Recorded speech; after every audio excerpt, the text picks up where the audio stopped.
18 मई 1974 की सुबह आकाशवाणी के दिल्ली स्टेशन पर बॉबी फिल्म का वो मशहूर गाना बज रहा था, हम तुम एक कमरे में बंद हो और चाबी खो जाए। लेकिन ठीक 9 बजे वो गाना बीच में ही रोक दिया जाता है और एक घोषणा की जाती है, कृपया एक महत्वपूर्ण प्रसारण की प्रतीक्षा करें। कुछ सेकंड की खामोशी के बाद रेडियो में एक खबर सुनाई जाती है, जिससे न सिर्फ पूरे देश में खुशी की लहर फैला दी गई, बल्कि अमेरिका समेत दुनिया के तमाम देशों को हैरत में डाल दिया।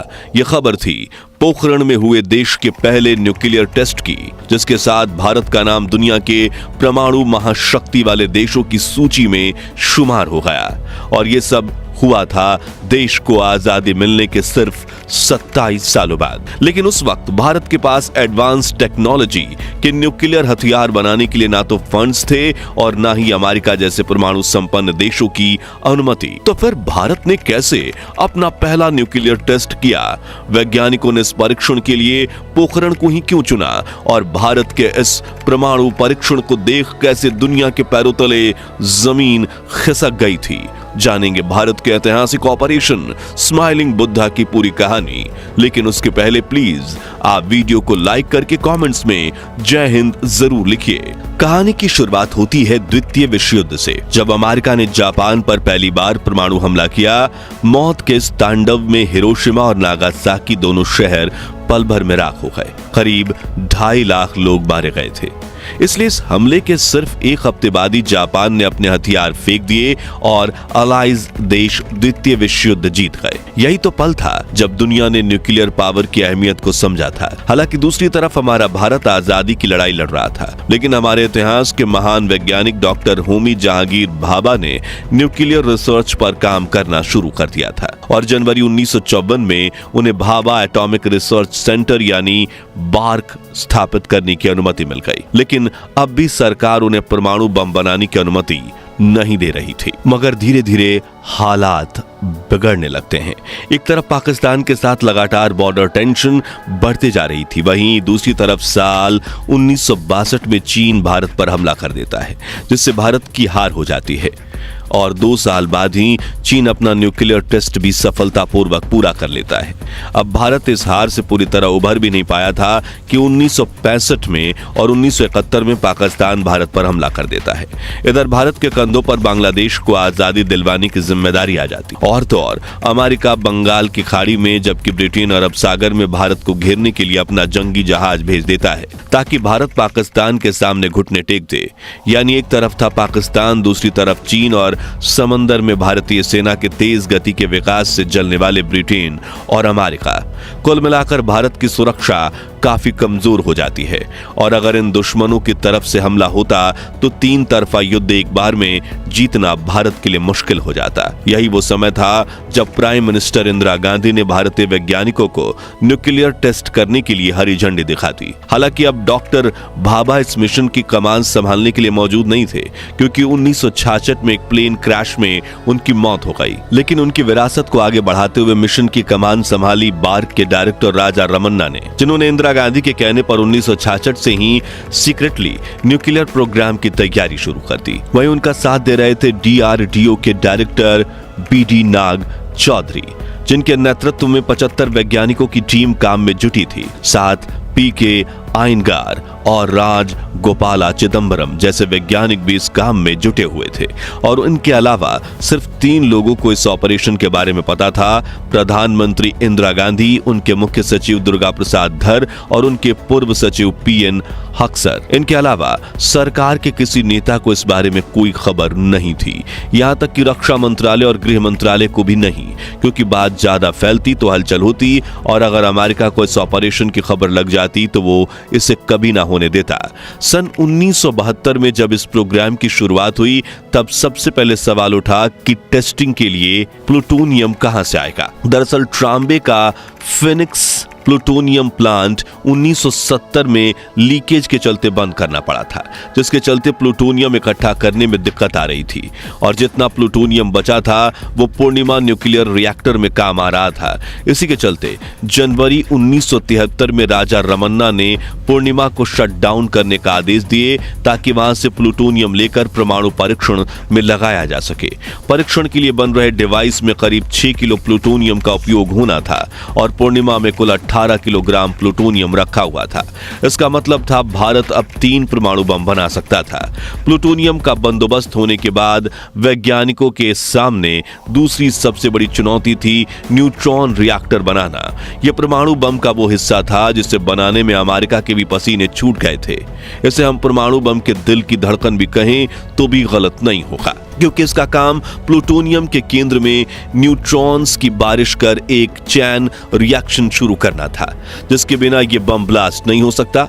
न्यूट्रॉन रिएक्टर बनाने की जिम्मेदारी वासुदेव के अय्या को दी गई, जिन्होंने करीब 18 महीनों में इसे बनाकर तैयार किया और यही वो हिस्सा था जो परीक्षण में सिर्फ 2 हफ्ते पहले यानी 4 मई 1974 के दिन तैयार हुआ था।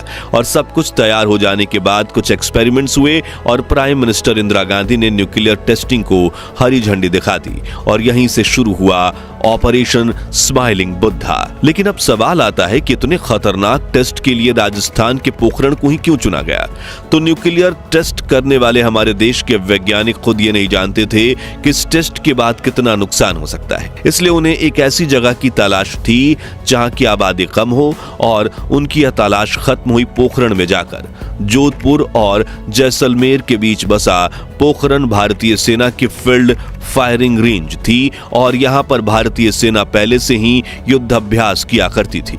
ऐसे में यहां सैनिक, वैज्ञानिक और लॉजिस्टिक की मूवमेंट देखकर अमेरिका और बाकी देशों को शक होने की संभावना कम थी। आबादी कम होने और सैन्य बैज होने के अलावा पोखरण को चुनने की एक और वजह थी उस इलाके की मिट्टी। दरअसल जब परमाणु बम विस्फोट होता तो बेहद खतरनाक रेडियोएक्टिव रेडिएशन निकलती है जो न सिर्फ हवा बल्कि पानी के सहारे भी फैल सकती थी।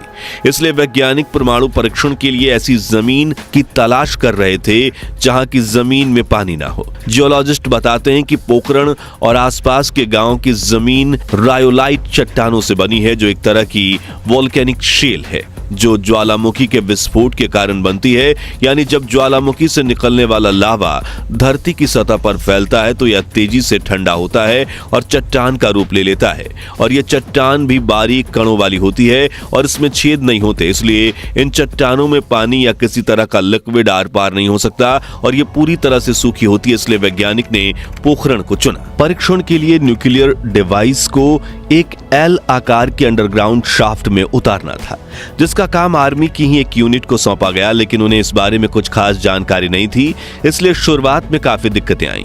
इस प्रोजेक्ट को नाम दिया गया था ऑपरेशन ड्राई एंटरप्राइज। विडंबना का ये कि जनवरी 1974 में खुदाई के दौरान एक सूखी जमीन में भी अचानक पानी निकलने लगा।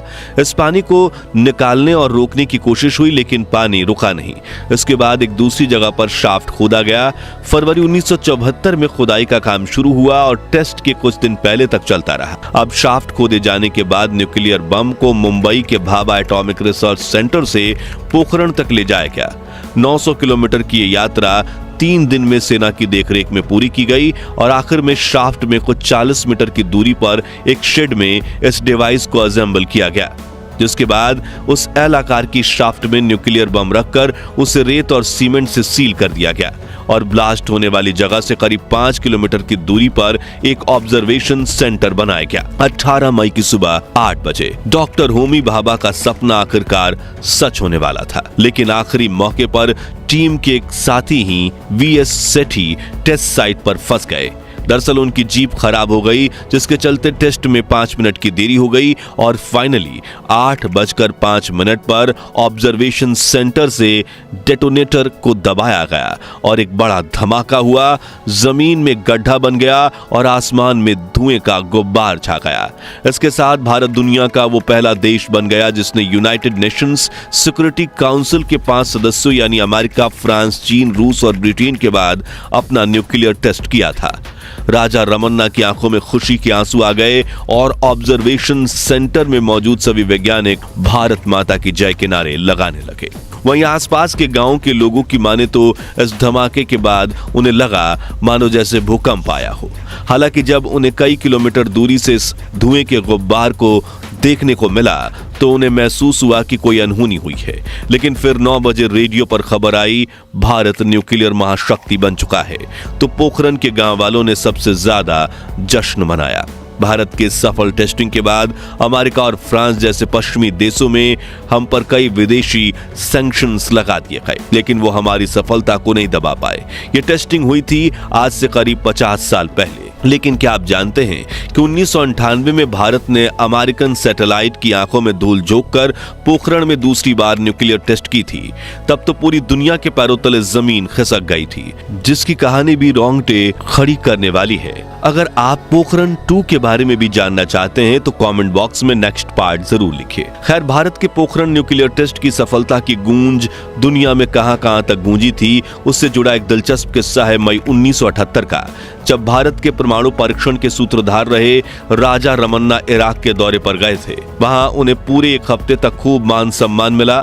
इराकी सरकार ने उन्हें अपनी तुवेथी न्यूक्लियर फैसिलिटी भी दिखाई और इस दौरे के आखिरी दिन राजा रमन्ना की इराक के तानाशाह सद्दाम हुसैन से आखिरी मुलाकात हुई और बातचीत के दौरान सद्दाम ने उन्हें ऐसी ऑफर दी जिससे उनकी रातों की नींद उड़ गई। सद्दाम ने उनसे कहा, तुम अपने देश के लिए जो कर सकते थे कर चुके, अब वापस मत जाओ, यहाँ रहो और हमारा न्यूक्लियर प्रोग्राम संभालो और तुम जितना चाहो तुम्हें उतना पैसा दूंगा। दरअसल उस वक्त दुनिया भर में सद्दाम के दर्जनों दुश्मन थे और अगर राजा रमन्ना हाँ कहकर उनके लिए न्यूक्लियर बम बना देते तो शायद 1991 की गल्फ वॉर में सद्दाम पूरी दुनिया ही उड़ा देते, क्योंकि उस वक्त इराक के सामने खड़े थे 42 देश। ऐसे में पूरी दुनिया का भविष्य राजा रमन्ना के हाथ में था।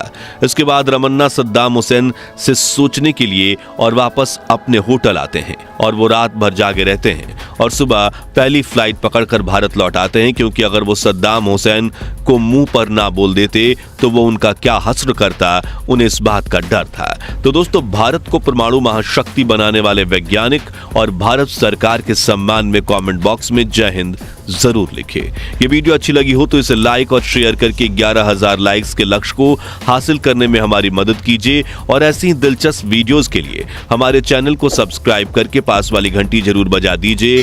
जय हिंद, जय भारत।